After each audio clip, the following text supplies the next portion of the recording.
As nossas cordiais saudações, bem-vindos para mais uma edição da nossa revista da semana. Tempo para comentários e análises à volta de temas que durante a semana ganharam um grande impulso informativo aqui na TPA. Com muito gosto, passo a apresentar os convidados já presentes, enquanto aguardamos pelo Domingos das Neves, o Mário Aragão, o Manuel Pinheiro e também o Carlos Cabaça. Muito bom dia. Bom dia. Saudações, amigas. Bom dia, João Pinto. Bom dia, amigos telespectadores em Angola e na diáspora. E aproveito também a ocasião já agora de transmitir uma felicitação por ocasião dos nossos 50 anos da independência nacional e apelar e exortar para mantermos sempre unidos e também vigilantes sobre qualquer uma atitude que venha a manchar esses nos 50 anos que nos custaram muito sacrifício, consolidar as conquistas para que todos nós continuemos a avançar, para que o país também continue a avançar. Muito obrigado, então. Carlos Cabaça, muito bom dia. Também tens um ponto prévio? Não. Bom dia, João Pinto. Apenas, bom dia aos colegas de painel, à equipe técnica do programa e, em especial, a todos aqueles que nos acompanham. Aragão, Bom sei dia, que... Sim, temos sempre um ponto prévio. Aliás, a nossa comunidade tem estado a felicitar os nossos pontos prévios e na qual hoje eleito o meu ponto prévio de hoje, chamada de atenção às administrações municipais. Aqui em foco, a administração municipal de Calumbo, no seu departamento de fiscalização, que, no meu ver, tem estado a prestar um mau serviço. Eu penso que a fiscalização das administrações municipais devem ser mais didáticos do que coercivos. Sabemos nós que o município de Calumbo é um município que veio da divisão político-administrativa face à província do Icolibem, a nova província, e nós temos estado a encontrar algum arrepiar daquilo que são as ações dessa administração propriamente à fiscalização do Calumbo. Portanto, eu penso que, enquanto os servidores públicos devem estar abraçados, aliás, é bandeira do presidente Lourenço, de que os servidores públicos, as instituições públicas, devem estar abraçados com o empresário, porque é o empresário que gera emprego, é o empresário que paga as taxas, é o empresário que deve alavancar a economia nacional. E não pode ser o público a vir sufocar aquilo que é o setor empresarial. Portanto, hoje meu ponto prévio foi as administrações municipais, propriamente a fiscalização do Calumbo, que na minha perspectiva tem estado a prestar um péssimo trabalho. Bom dia, Angola, bom dia, Carlos Cabaça e bom dia, Pinheiro. Bom dia. E a diáspora, não? E a diáspora, não podemos esquecer a diáspora. É parte intrínseca. É parte intrínseca da nossa nação. Exatamente. Muito bem. Carlos Cabaça, vamos começar com a oitava cerimónia de condecorações portanto, para as medalhas, 50 anos de independência. Foram muito aguardadas, principalmente no que tem a ver com as figuras, galardoadas, vamos lá considerar assim, para além dos países e entidades estrangeiras, sobretudo fica marcado com os nomes de Angola e aqueles que lutaram para a independência e tiveram seu grande papel na consolidação da paz e desenvolvimento. Portanto, no seu discurso, o Presidente da República enfatizou todo esse progresso, foi buscar a história para falar da importância que se tem neste mês em concreto, porque no próximo dia 11 vai ser comemorado, ou vão ser comemorados os 50 anos da independência. Sim, João Pinto, foi reposta a legalidade histórica. Nós já apelávamos aqui, eu particularmente, que existem figuras que não deviam ter sido esquecidas, tanto em sede das comemorações dos 50 anos de independência. Daí que eu felicito o Presidente da República e o Estado angolano pelo facto da reposição da história, porque era impensável nós festejarmos 50 anos de independência, medalharmos tanto aqueles que pouco ou nada fizeram e esquecer-se, tanto desde logo de Jonas Savimbi, Orden Roberto e também o presidente José Eduardo dos Santos, né? Tanto daí que entendo que foi reposta a verdade histórica, é assim que tem de ser. Nós queremos a afirmação da nossa democracia, queremos que haja tanto paz, que haja aqui uma harmonia entre todos os angolanos, não podemos esquecer da verdade histórica. Há uma nota elementar, tanto a nível das condecorações, é o facto de Jonas Savimbi ter sido representado, e muito bem, por alguns dos seus filhos, nomeadamente Ginga Savimbi e o seu filho mais velho. E aqui, em meu entender, o presidente José Eduardo dos Santos também foi representado pelos filhos, embora menor. Penso eu que nós perdemos uma soberana oportunidade de trazer para Angola aqueles filhos mais velhos de José Eduardo dos Santos, nomeadamente Zenu dos Santos, Isabel dos Santos, a Tizé dos Santos, que fazem parte tanto do nosso mosaico político, social e até do mosaico empresarial. Angola não perderia nada se trouxesse esses filhos de volta para comemorarmos juntos os 50 anos de independência. No completo, João Pinto, penso eu que está reposta a verdade histórica. Esperemos nós que tanto o Estado angolano continue assim e que valorize todos os seus filhos, porque todos nós somos iguais perante a Constituição e a lei e ninguém deve ser excluído, não? Pois é, então, está aí neste início de conversa. Aproveito já também para cumprimentar o Domingos das Neves. Um grande abraço, bem-vindo. Obrigado, João. Saudações, obrigado aos amigas. amigos aqui. Tá? Ok. Obrigado. Doutor Pinheiro, como é que viu esta 8ª cerimónia? Não, a 8ª cerimónia é o complemento de todas as outras cerimônias. É o final e é quase que a reconstituição da parte da história do nosso país também. Não só foi reconhecido o Dr. Antônio Agostinho Neto como a pessoa que, em nome do Comitê Central do MPLA, em 1975, proclamou a independência nacional, mas também as figuras ilustres que subscreveram os acordos de Alvor, a 15 de janeiro de 1975. Portanto, é um documento importante que faz parte do direito internacional da descolonização. Esses subscritores, designadamente Dr. João Malheiro Savimbi e o excelentíssimo senhor Álvaro Olden Roberto, foram reconhecidos a título póstumo, correspondendo também aos anseios de uma grande franja significativa de angolanos. Penso que o Estado angolano, desta maneira, honrou com direito à boa imagem, à honra dessas grandes personalidades que deram o seu contributo para a Angola que temos hoje. Penso que é um bom momento. Depois vamos também ainda adiantar no debate, recorrendo um pouco da história para falar dos países Muito bem. que estiveram a apoiar. Portanto, aqui neste nosso ping-pong, o Dr. Domingos das Neves, por Maria de Razão, escreveu muito nas redes sociais sobre o Vaticano e as pessoas que foram ali, mas se centramos a história à volta dos acontecimentos globais que constituíram nesta 8ª cerimónia. Sim, quer dizer, esta 8ª cerimónia de facto terminou em, digamos assim, em solenidade, porque, mais uma vez, para além dos angolanos, que merecidamente foram reconhecidos e condecorados pelo chefe de Estado, também, naquele dia, quis demonstrar que Angola nunca caminhou sozinha.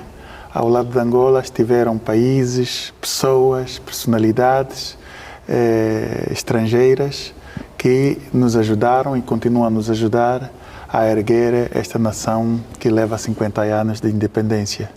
E é justo este reconhecimento do Estado, é justo que o Estado reconheça que o nosso esforço só não basta, nós temos sempre que caminhar com o concurso daquelas pessoas que bem intencionadas, aquelas pessoas, aqueles países, aqueles estados, aquelas organizações que bem intencionadas querem ajudar o nosso país, querem ajudar as nossas gentes a crescer e a erguerem um país, uma nação que a guerra dividiu durante muito tempo.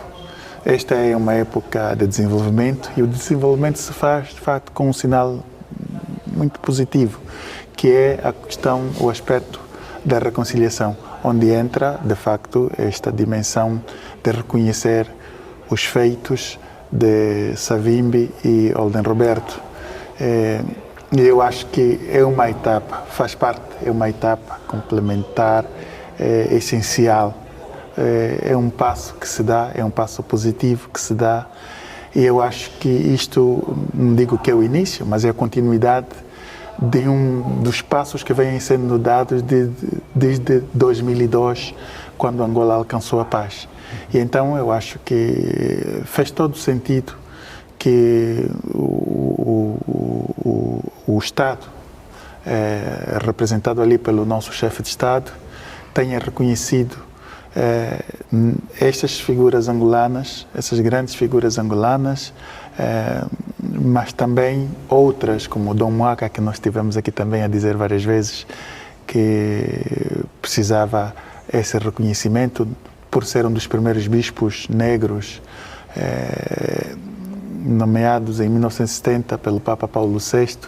Isto que foi um sinal, já naquela altura, isso é para ver a longemirança de Paulo VI, já naquela altura, esses sinais faziam transparecer a Portugal que o Papa não comungava com a ideia do Estado Novo, da continuidade do processo de colonização. Tanto a nomeação de um bispo negro, autóctone, naquela época, estamos em 1970, quer dizer, aquilo cria grandes suspeições, mas o Papa, não seja por isso, o que ele tinha na mente era de facto isso, que esses sinais, claro, dentro da igreja, mas esse sinal que nasce dentro da igreja é um despertar para a sociedade. E assim foi.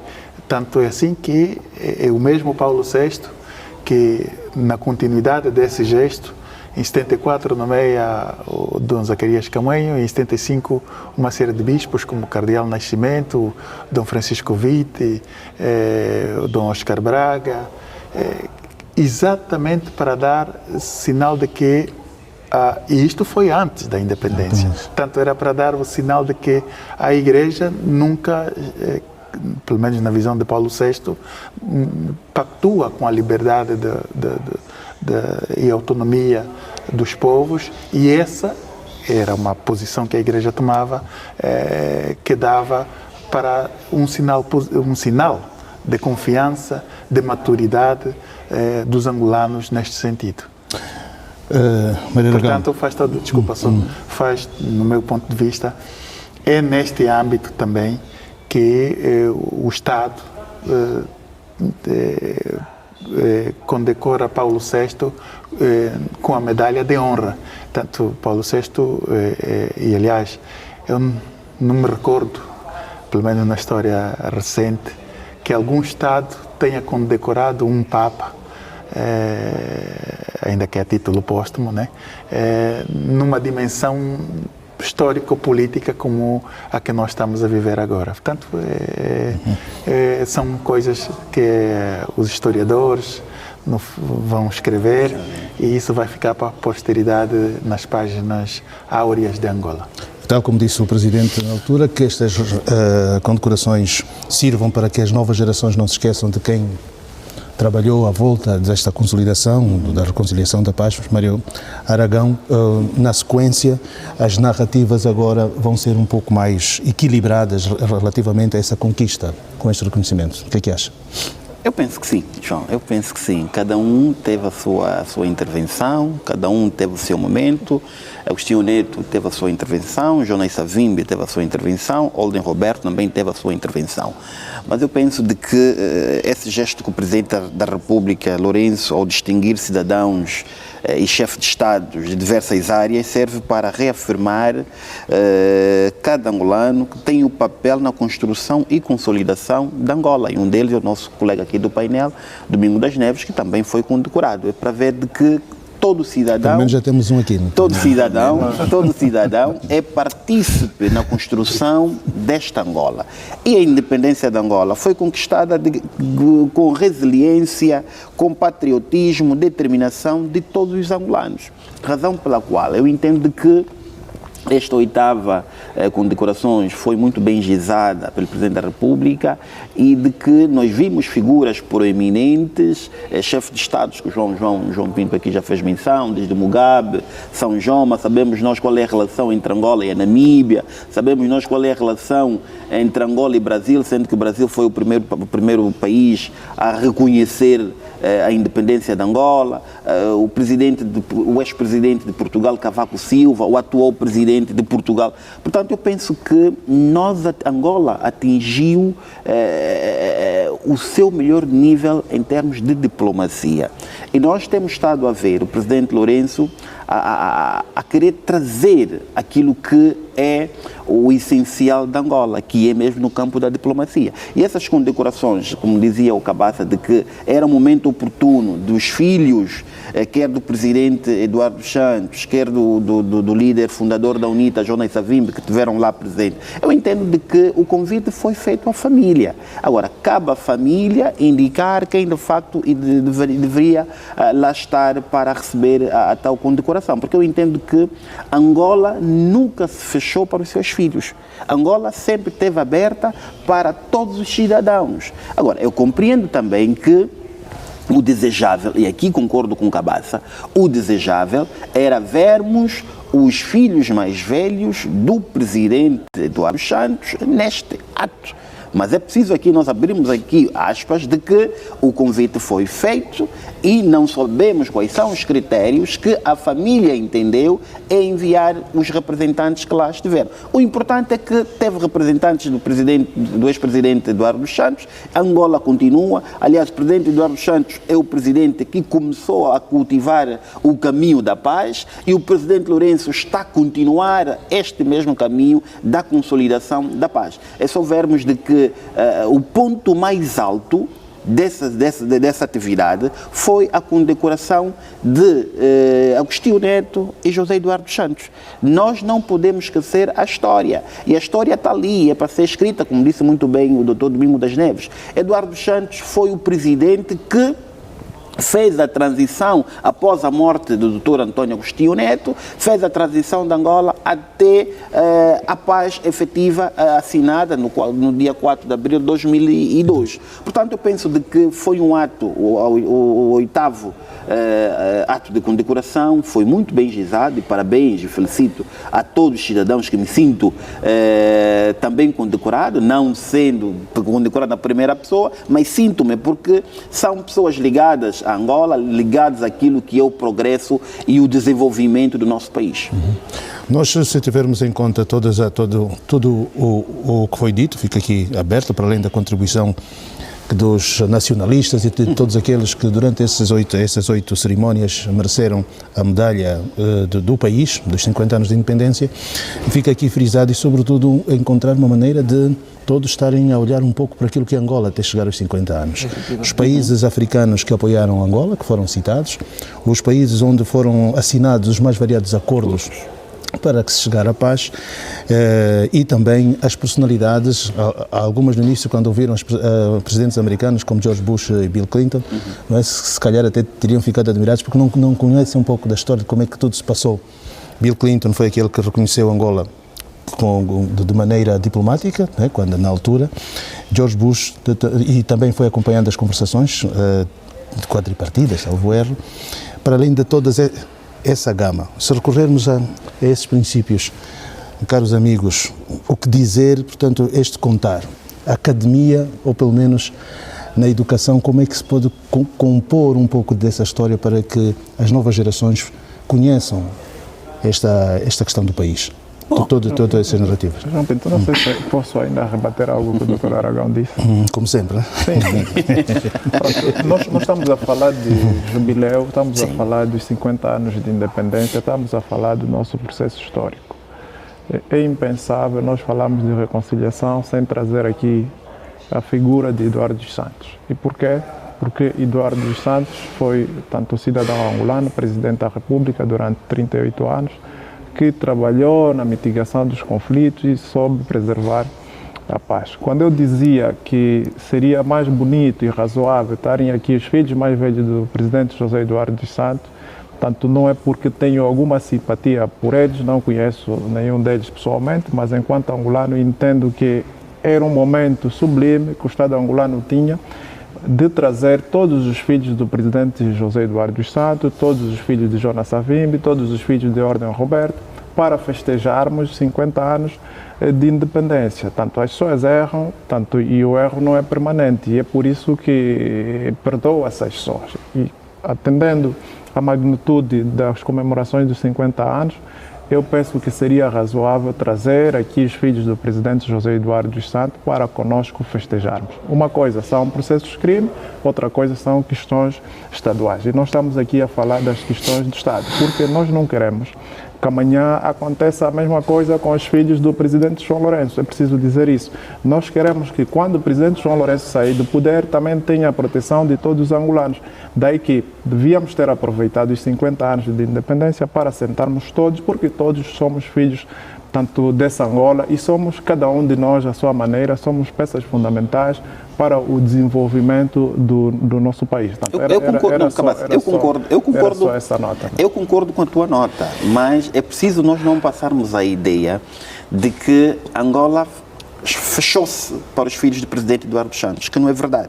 E fez-lo muito bem quando dizia de que uma coisa são os processos, crimes que decorrem em sede de tribunal, face a algumas individualidades, filhos do presidente Eduardo Santos, a outra coisa é assunto de nação, assunto de Angola. Eu penso de que é legítimo os filhos virem para Angola e seria muito agradável não só para o Estado angolano, mas também para os angolanos, porque todos nós queremos que essa festa abrange a todos, mas nós não podemos ficar com a ideia de que o governo de Angola está-se a fechar pela família Eduardo Santos, que não é verdade. Por isso é que eu disse. Eu não disse isso. Sim, eu sei que não disseste isso. Eu sei que não disseste isso. Não vamos concentrar, vou já terminar. É só para dizer de que o convite foi feito, não soubemos quais foram os critérios que a família entendeu indicar os dois representantes que lá estiveram. Ok.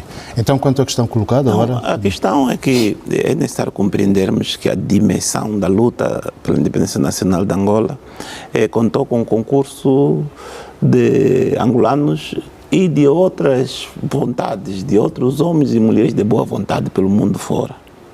É necessário também percebermos de que os nossos movimentos de libertação e toda a história que se seguiu estava a lutar contra uma potência colonial que já era membro da NATO. Portanto, é necessário perceber isto. E naquele contexto, os países que podiam ajudar, que tinham melhor compreensão sobre o problema do colonialismo em África, eram os países socialistas, os países progressistas africanos e os Estados Unidos, que não teve colônias em África. Não teve colônias. E tinha melhor compreensão dos problemas desta natureza. Foi fundamentalmente com a administração Kennedy, que deu muito apoio, por exemplo, à FNLA. E isto foi-me dito pelo presidente Ordem Roberto, que foi uma pessoa com quem eu também tive a oportunidade de privar em várias ocasiões.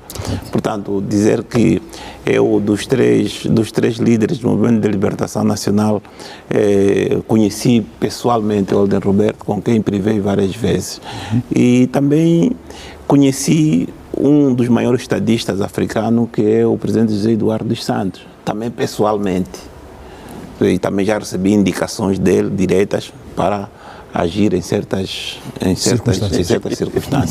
Portanto, eu também, daquilo que, dos 50 anos, se não sou daquilo que sou um dos protagonistas, mas obedecendo várias instruções, também tive mais ou menos aí algum conhecimento durante os 50 anos.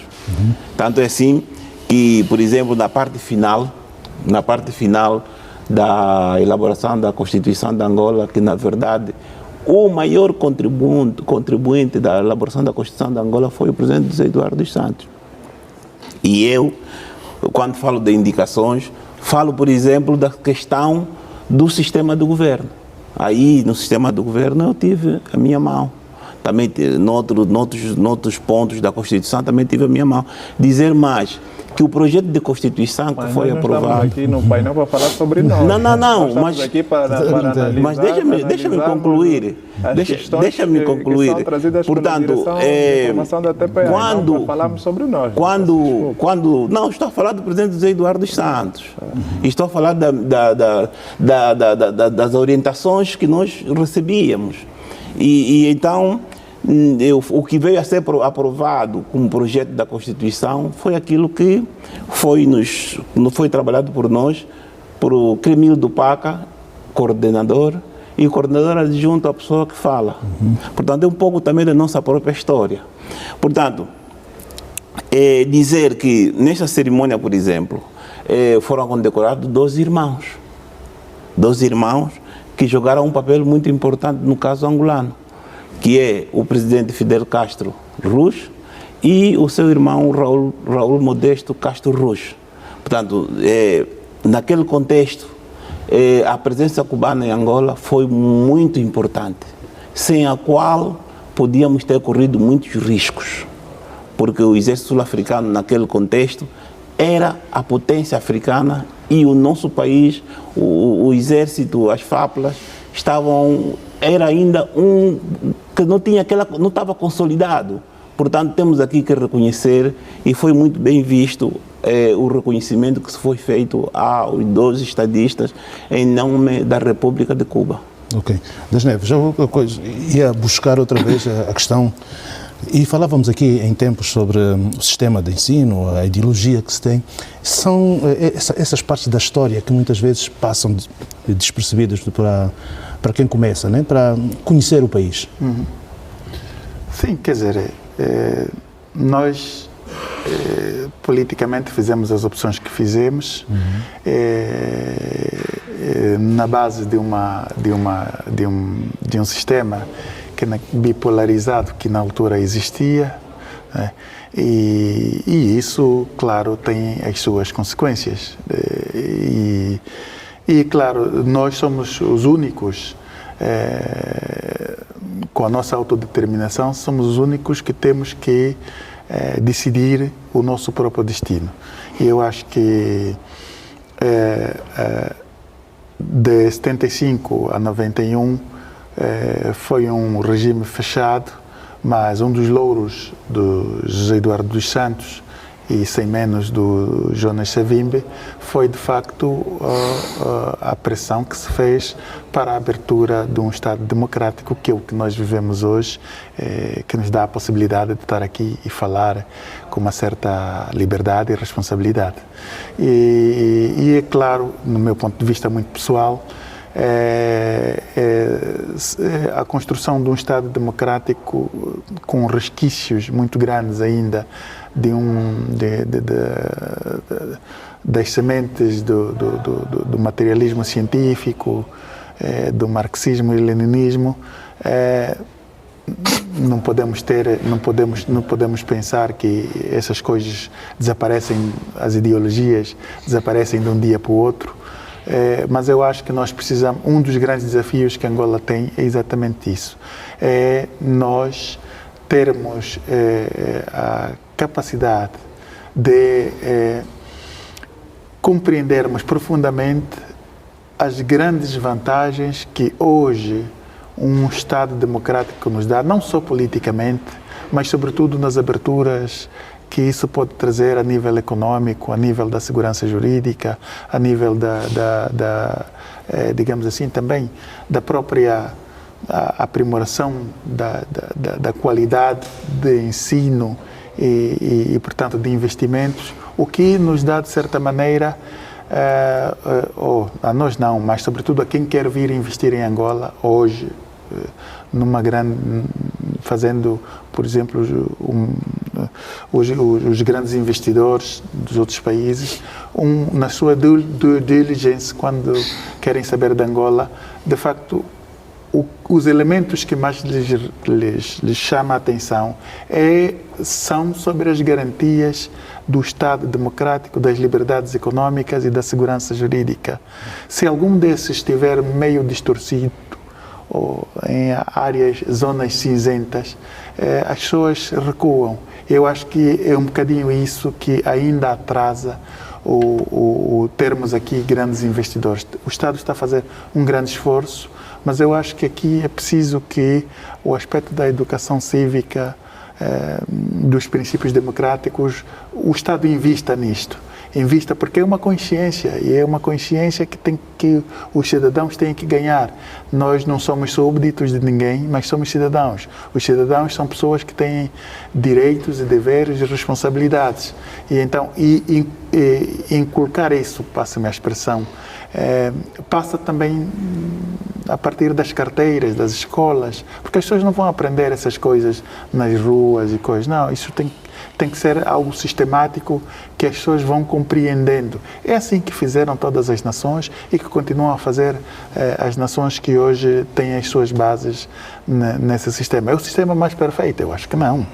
Mas é um dos sistemas que garante as aspirações de liberdade dos seus povos, daqueles povos que o adotam. Então eu acho que é um desafio.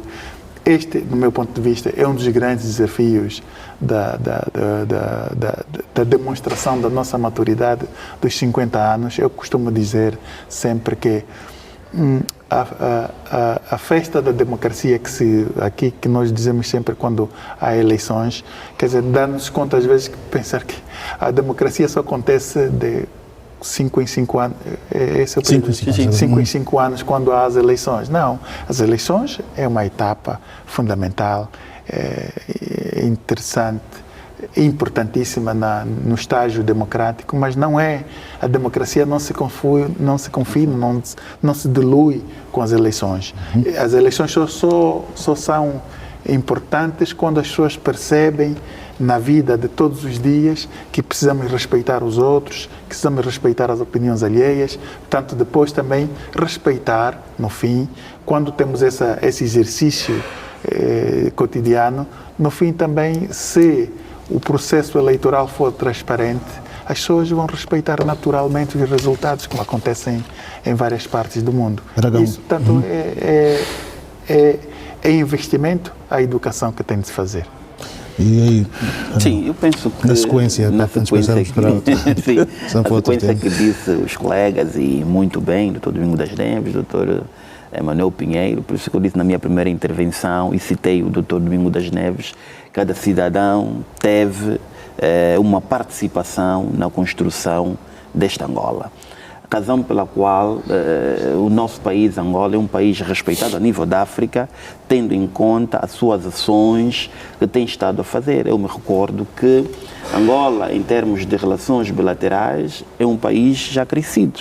E nós vimos o empenho de Angola ainda na era presidente Eduardo Santos e agora na era presidente João Lourenço. É um empenho de que se almeja aquilo que são as boas relações. Na medida em que nós vimos chefes de Estados a serem condecorados, é fruto do empenho de Angola nas relações bilaterais. Vimos Cuba, vimos a África do Sul, vimos o Brasil, vimos Portugal, vimos a Rússia, vimos a China, vimos o Japão. Portanto, eu penso de que é nesse espírito que o Estado angolano deve continuar a abraçar os seus amigos, porque, a par de sermos respeitados a nível da África, isso não nos inibe de aprendermos com outros países potentes, como a Rússia, como o Brasil, como os Estados Unidos da América. Portanto, cada país tem a sua potencialidade e Angola, em termos de relações diplomatas, é um país crescido, razão pela qual essas condecorações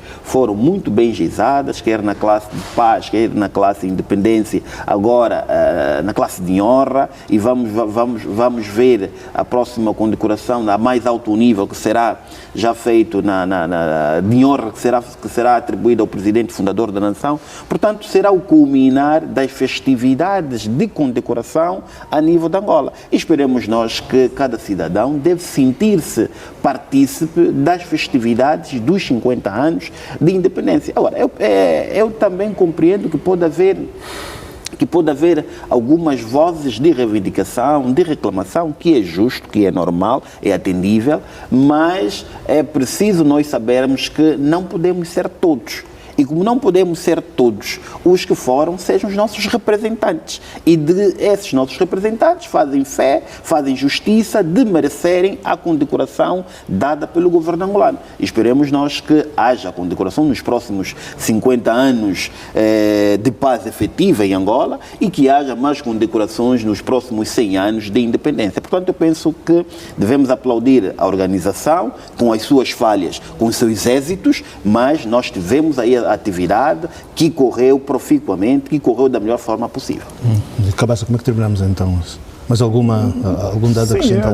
Eu acho que também seria pouco prudente não tanto condecorar figuras do métier internacional que muito fizeram para o alcance da independência. É completamente normal. Fez bem o Estado angolano, fez bem o presidente João Lourenço ter nomeado, ou condecorado, essas figuras que muito contribuíram para o alcance da independência. Mas também não é um dado novo, né? Sobretudo para Cuba.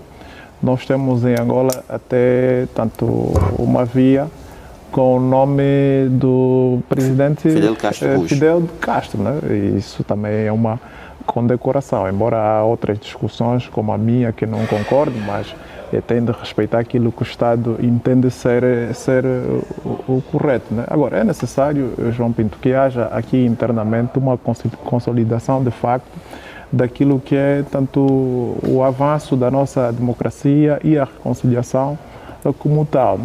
Há momentos como esse que devemos separar as questões políticas e partidárias, nossas crenças religiosas, tanto das questões do Estado. Portanto, nós estamos a falar da independência, estamos a falar de questão do Estado e todos nós temos alguma responsabilidade, alguma cota parte, tanto no domínio da preservação, da paz e de tudo aquilo que foi feito fruto do suor, fruto do sangue de muitos dos nossos mais velhos. Né?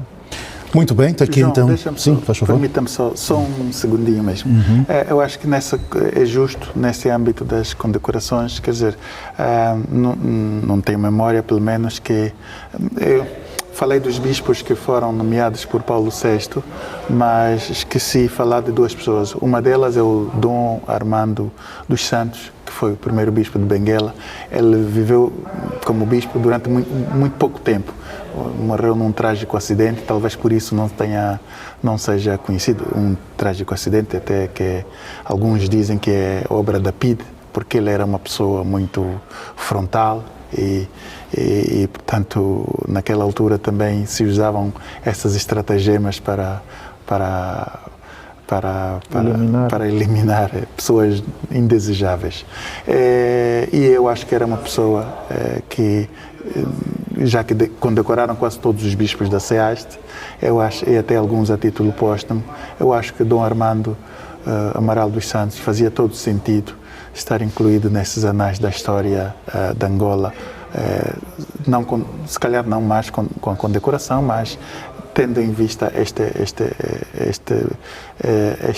aspecto de ter sido também um dos bispos, juntamente no mesmo ano com o Dom Eduardo André Moaca, ter sido nomeado pelo Papa. E depois também o Dom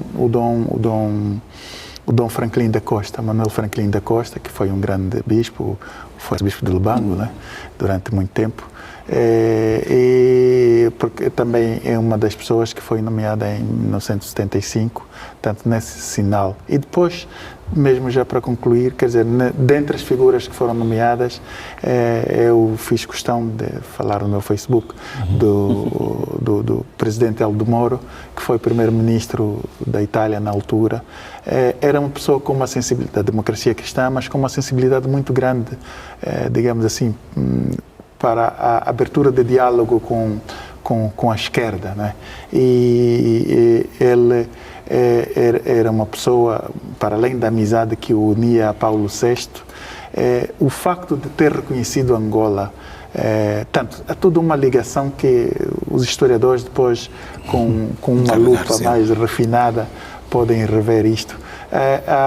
Quer dizer, há toda uma constelação de situações que as coisas não são feitas assim por mero acaso, né? Portanto, também não foi por mero acaso que Aldo Moro decide reconhecer Angola, ser o segundo país a reconhecer Angola em 76. Portanto, isso tudo, quer dizer, são coisas que nós não...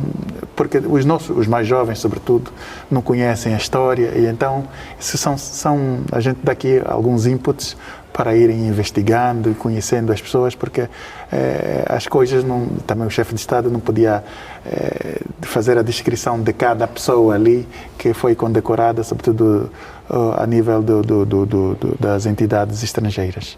Muito bem, está aí, embora o Presidente tenha dito que essas condecorações vão continuar durante esses períodos, assim que o tempo aprover, não é? Bem, já que falou da Constituição, Manel Pinheiro, vamos agora falar aqui do novo Presidente do Tribunal Supremo, Norberto Sodré João, que foi então nomeado. Isto, uma decisão tornada pública na passada quarta-feira, na página da Presidência. Norberto Sodré João sucede a Joel Leonardo, que renunciou ao cargo em agosto deste ano, alegadamente por motivos de doença. Portanto, novos rumos para o Tribunal Supremo. Bem, há pilares, né, que se devem primeiro, seguir. Começamos por felicitar o que é que o novo Presidente pode fazer? O doutor Norberto, por ter merecido, digamos, a confiança do Conselho Superior da Magistratura e dos seus pares primeiro, e depois do Conselho Superior da Magistratura, e finalmente pelo chefe de Estado. Para desempenhar este alto cargo de Presidente do Tribunal Supremo da República de Angola. Bom, na verdade, de um Presidente do Tribunal Supremo praticamente não se espera muita coisa, porque o sistema judicial está desenhado de tal maneira que o Presidente do Tribunal Supremo desempenha, não julga processos judiciais. É mais um cargo de representação perante outros poderes. Mas não influencia? Mas tem uma grande influência. Tem uma grande influência no sistema judicial. Quer no sistema judicial, como no Conselho Superior da Magistratura. O Presidente da República, na sua qualidade e sempre com a sua moderação, fez um discurso quando da tomada de posse, onde, digamos assim, exortou o Poder Judicial a ter melhor imagem, ser melhor compreendido pelos nossos concidadãos. Neste particular, o nosso sistema judicial tem um longo caminho por trilhar. Porque nós temos um sistema judicial que, a dado momento, está um pouco desfasado com aquilo que o país tem vindo a fazer. Portanto, se nós formos ver como é que funciona o nosso sistema judicial, vamos chocar com situações bastante lamentáveis, como, por exemplo, a morosidade processual. A morosidade processual, o doutor Domingo das Neves falava da segurança jurídica e da proteção dos investimentos. Uma justiça tardia é praticamente uma denegação de justiça. E um Presidente do Tribunal Supremo pode ajudar a ultrapassar esses problemas? Bom, o Presidente do Tribunal Supremo pode ajudar se meter a funcionar e meter a interagir com todos os outros órgãos que interferem no sistema judicial. Porque o Presidente do Tribunal Supremo, como anteriormente disse, ele não julga processos, mas tem muita influência no sistema judicial. Tem muita influência no sistema judicial. A sua própria imagem, a sua própria personalidade pode ajudar, grosso modo, pode influenciar o sistema judicial. Portanto, nós, nos últimos anos, tivemos quase que uma proporção de 3 anos para os juízes presidentes. Esperamos que o doutor Norberto conclua os 7 anos. para que o sistema judicial também tenha estabilidade. Depois, a anterior direção do Tribunal Supremo teve muita influência mesmo no sistema judicial. E essa influência foi tão relevante e que a direção que tomou posse vai ter que reapreciar muitas questões. Muitas questões. Esperamos que também haja suficiente inteligência para dar solução a todas essas questões. No sistema judicial, tanto o sistema judicial, para lá dos juízes, dos escrivães e de todo o aparelho que apoia a realização da justiça, também tem essa componente material que é necessária garantir. Correto. Temos uma outra questão, é a gestão do sistema judicial. Portanto, como todos sabem, os juízes estão proibidos de gerir dinheiro.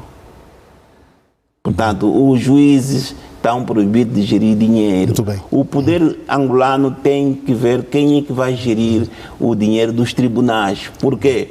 Porque a função jurisdicional é incompatível com o exercício de qualquer outra função que não seja a investigação ou a docência. Já vamos voltar a si, Dr. Carlos Cabaça, como é que vê este novo rumo que se pretende dar ao Tribunal Supremo? Já apreciei aqui as contradições do Dr. Pinheiro. Por um lado diz que o juiz-presidente não tem grande influência, depois diz que é influente. Estamos a desinformar os telespectadores e não é essa a nossa missão. Eu acho que o venerando juiz-presidente, ora nomeado, tem grande influência no sistema de justiça. É o principal player do sistema de justiça, é preciso dizer isso. E é por isso nós, no consulado do presidente Joel Leonardo, tanto que pouco ou nada fez, tanto acabou por ajudar a degradar o sistema de justiça, nós temos o sistema de justiça que temos, porque não se dá tanto a verdadeira responsabilidade a esses quadros. Não é do dia para a noite que se chega a essa função, é uma função de muita responsabilidade. Toda a questão atinente à vida dos cidadãos está na mão tanto do Tribunal Supremo e também do Tribunal Constitucional, é preciso dizer isso. Do ponto de vista político, do ponto de vista de gestão, está na mão do Tribunal de Contas. Agora, eu sou daqueles que não felicita nomeações, prefiro dar um tempo, 2, 3 anos, para ver como é que o venerando juiz-presidente vai trabalhar, porque o grande problema é que todo o sistema de justiça está corroído. Mas como é que se pode ver a visibilidade do trabalho de um presidente do Tribunal Supremo? Vê-se na isenção, na pouca publicidade da sua imagem e no trabalho que desempenha. Digo de outra forma. Nós temos um sistema de justiça, João Pinto, muito amarrado. Nós temos um sistema de justiça que não oferece a justiça, não oferece tanto aquela segurança jurídica que todos os cidadãos precisam. Daí que há uma grande descrença, há um grande divórcio entre os cidadãos e o sistema de justiça. Esse novo quadro, como disse muito bem o Presidente da República, tem de olhar para os processos, João Pinto, existentes, nomeadamente a questão da nomeação dos juízes presidentes das comarcas. Tanto o presidente Joel Leonardo indicou muitos juízes presidentes que não deviam lá estar, que não têm competência técnica ou profissional e muito menos imprimem a ética que se impõe para esses cargos. É necessário rever todos os processos que foram mal conduzidos, desde o enquadramento de pessoal, fala-se de um grande número de cidadãos que entraram para os tribunais sem haver um devido concurso público. Portanto, é preciso também se verificar essas questões. Fala-se sobre a negociação de sentenças em sede pública, também tem de se verificar se efetivamente isso ocorre, mas aqui também tem um grande choque entre aquilo que é a gestão, aqui concordo com o Dr. Pinheiro, quem efetivamente deve gerir o dinheiro dos tribunais. Nós não podemos permitir, enquanto cidadão contribuintes do Estado, que cada tribunal tenha a sua conta bancária onde o cidadão paga as custas. Não, isso tem de acabar. Ou o valor entra para o Tesouro e depois definem quem vai vai gerir. Há também uma nobre missão deste quadro, João Pinto, no plano da formação, tanto dos técnicos, operadores da justiça e do direito. No fundo, estamos aqui a falar de uma panóplia de situações. Nós temos ainda também, não sei como é que se chega a juiz nesse país, nós temos muitos juízes sem juízo e que pensam que os processos são deles, os processos não são dos juízes, os processos são dos Estados, que definem tanto as coisas a seu belo prazer, muito à margem da lei. Há aqui desafios enormes. Esse nosso concidadão não terá uma tarefa fácil porque encontra um sistema de justiça corroído, mas todos nós somos chamados a dar o devido suporte para que as coisas melhorem tanto no nosso sistema de justiça. Para terminar essa fase, João Pinto, o sistema de justiça funciona como o freio da potência do poder político. Se nós não tivermos um sistema de justiça forte, teremos sempre os níveis de corrupção a subir e no final do dia todos culpabilizam o presidente da República por ser o titular do poder executivo. Daí que apela-se um sistema de justiça forte para que se possa cumprir em rigor e em verdade com o combate contra a corrupção, porque a corrupção, tanto a par da malária e da guerra, tanto é o fenômeno que mais mata os angolanos. Né? Tenho o prazer de ter aqui 4 juristas que percebem destas situações.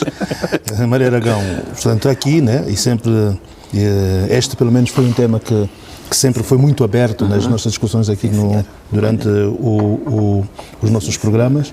Vem agora a figura do Dr. Norberto Sodré João. Que ele quis, né? O doutor Aragão quis. Não é o Maria Aragão que quis. Eu, no sábado passado, João, o meu ponto prévio cingiu-se mesmo nos 3 candidatos que afiliaram-se para a presidência do Tribunal Supremo. E aqui, publicamente, eu indiciava de que o venerando Sodré, dentre os 3, era a figura mais idónea para assumir o cargo de presidente do Tribunal Supremo. E me explico porquê. A veneranda Efigênia, a caminho de 70 anos, poderá jubilar-se o próximo ano. O venerando Daniel Modesto é um venerando juiz conselheiro que teve muito ladeado do venerando Joel Leonardo. Portanto, é um venerando que supostamente há máculas também. Portanto, eu penso de que o venerando Sodré seria o ideal para, então, conduzir o Tribunal Supremo. Embora é preciso trabalhar com todos. Se não trabalhar com os venerandos juízes conselheiros que são seus pares, se não trabalhar com os funcionários que aí estão, que é desde escrivão, oficial de justiça, porque o que se passa é de que os juízes fazem tudo nos tribunais. Não é verdade isso. Os juízes são parte do tribunal. O juiz também é um funcionário do tribunal. O que nós queremos passar, a ideia que se passa, é que o juiz é o dono do tribunal, é o chefe do tribunal, é ele que determina e nada mais faz. Não. Mas é a mais alta respeitabilidade que se tem. Não, João. Nós devemos respeitar a figura dos venerandos juízes conselheiros. Aqui nós não devemos descurar essa legitimidade. Mas é preciso que os venerandos juízes conselheiros olhem para aquele que faz o trabalho. Porque o processo do Dr. Cabaça para chegar à mesa de um venerando juiz conselheiro para dar visto do processo tem que passar no Mário Aragão, tem que passar no Pinheiro, porque são esses que vão tramitar o processo. Sem a tramitação do processo, não vai chegar à mesa do venerando ou de um outro juiz para dar visto. Por isso, é preciso que os funcionários desses tribunais, aqui mormente o Tribunal Supremo, sejam valorizados. Porque esses funcionários, muito se discute a equiparação salarial, que também é um outro problema. Portanto, eu penso de que o venerando Sodré, aqui tenho que concordar com o Dr. Carlos Cabaça, vai encontrar um tribunal não muito ameno. Porque nós, a imagem... Mas ele conhece, né? Mas ele conhece. É um juiz da casa, mas isso não quer dizer que não vai ter dificuldades que é para conseguir organizar o tribunal. Não se organiza um tribunal superior em um ano. Não se organiza em um ano. E eu tenho estado a estudar as questões dos tribunais. Portanto, João, o venerando Sodré vai encontrar... E sobretudo um tribunal muito calcinado, né? E sobretudo um tribunal muito calcionado. O venerando Sodré vai encontrar um tribunal com muitas debilidades, aquelas que o Dr. Cabaça aqui já elencou, e eu posso elencar outros problemas. Um deles é a união entre os venerandos juízes conselheiros. Nós vimos há pouco tempo uma veneranda juíza conselheira ser jubilada, portanto, à margem da lei, sem qualquer legitimidade. Nós vimos, a veneranda Joaquina foi jubilada sem qualquer legitimidade. Portanto, é preciso unir os venerandos juízes conselheiros, é preciso unir os funcionários. Eu trago sempre a reboque os funcionários, porque não se faz tribunal sem funcionário. Okay, depois, vou já terminar, João, para terminar essa primeira nota. Vai encontrar debilidades nas comarcas. Isso que o Cabaça aqui levantou. Nós vimos cidadãos a saírem de casa para um tribunal, e que é muito grave. E isso não é o Mário Aragão que está a dizer. As coisas estão ali. Portanto, é preciso... Só para dar suporte, um aporte ao que o Dr. Aragão disse. E vimos vários cidadãos, aos olhos do Estado, a saírem de casa para os tribunais. Mais do que isso, com salário superior àqueles quadros que já lá estão há bastante tempo, quadros de carreira. É preciso que o Estado... Eu vou terminar mesmo, o Dr. Domingos das Neves provavelmente quer também dizer alguma coisa. Eu vou já terminar. O venerando... Mas pode usar o meu tempo. Não, eu vou lhe permitir, o condecorado tem que falar. O venerando Sodré vai encontrar outra dificuldade. O condecorado tem que falar. Outra dificuldade. Vários atos que foram praticados no Tribunal Supremo, houve o suporte do Conselho Superior da Magistratura Judicial. Quem é? Os vogais do Conselho Superior da Magistratura Judicial deram suporte às várias ilegalidades praticadas pelo venerando cessante. Uma delas é a revogação da deliberação tomada em Tribunal Supremo. Aqui eu começo a ter dificuldade de dizer quem de facto é o órgão de soberania. É o Tribunal Supremo ou o Conselho Superior da Magistratura Judicial? Termino aqui. Domingos das Neves, aqui é interessante, né? Nós podermos ouvir estas declarações de renomadas figuras deste painel, mas perante toda uma situação de descrenças e também de dúvidas, o próprio Presidente usou a Bíblia, né? Rei Salomão, para ver como é que se pode julgar. Não, eu acho que é uma das coisas que nós temos que levar muito a sério aqui, é de facto o nosso sistema de justiça. Quer dizer, isso é um cárden importante na ação e na vitalidade e na credibilidade do Estado. Na medida em que nós o desvalorizarmos, o Estado também, por si próprio, vai ser desvalorizado. É como a moeda. Quanto menos valorizada é, ela deprecia-se por si e perde o seu valor e, portanto, fica qualquer coisa, relege. E eu acho que não é assim que tem que ser. É preciso mudar a lógica da compreensão do direito. Eu acho que este é um grande problema. Nós temos muitas faculdades de direito, já, graças a Deus, mas eu acho que subsiste uma coisa muito, para mim, aborrecedora. Ensina-se a maior parte dos estudantes de direito que o direito e a justiça é uma tramitação de decoração de artigos e articulados e leis e coisas assim. Isto é um elemento importante, mas não é o mais importante. O mais importante é o estudo do espírito que conduzem esses artigos, estas leis. E eu acho que esse é o exercício que se faz pouco. E isso como é que se tem que fazer? Tem que ter pessoas que escrevam.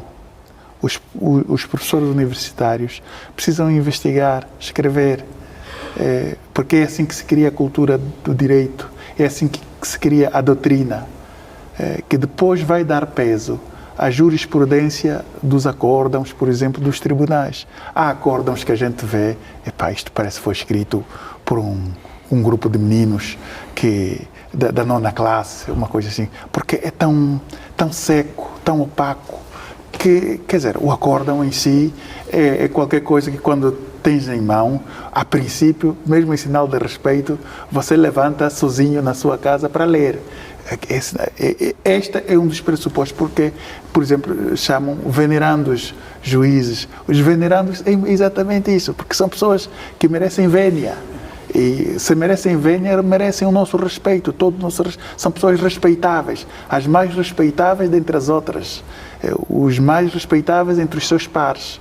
Então, eu acho que é essa qualificação um bocadinho que tem que se dar. Nós temos que fazer esse desafio no direito e na justiça de consolidar as nossas bases doutrinárias e ir para estas competências mais elevadas nos nossos tribunais superiores como prémio de excelência aquelas pessoas que nesta carreira combinada com a docência demonstraram créditos para ali chegar. Quer dizer, isto seria uma espécie de coroar da própria carreira no sistema judicial. Portanto, eu acho que, no meu ponto de vista, esse é um dos grandes desafios que tem que ser. E, claro, a par disto, os oficiais dos tribunais superiores têm de ter uma remuneração condigna. Quer dizer, eu por exemplo, não consigo perceber que uns meninos da AGT ganhem mais que um juiz. Quer dizer, isto é claro que assim a acontecer, nós estamos a desvirtuar aquelas pessoas que têm, a princípio, a responsabilidade de proteger o Estado a partir das leis. Ok, doutor Domingos das Mas eu Neves. queria também dar um Não, vão ter que me dar um minuto porque tenho que fazer intervalo. Vamos continuar daqui a ok. pouco.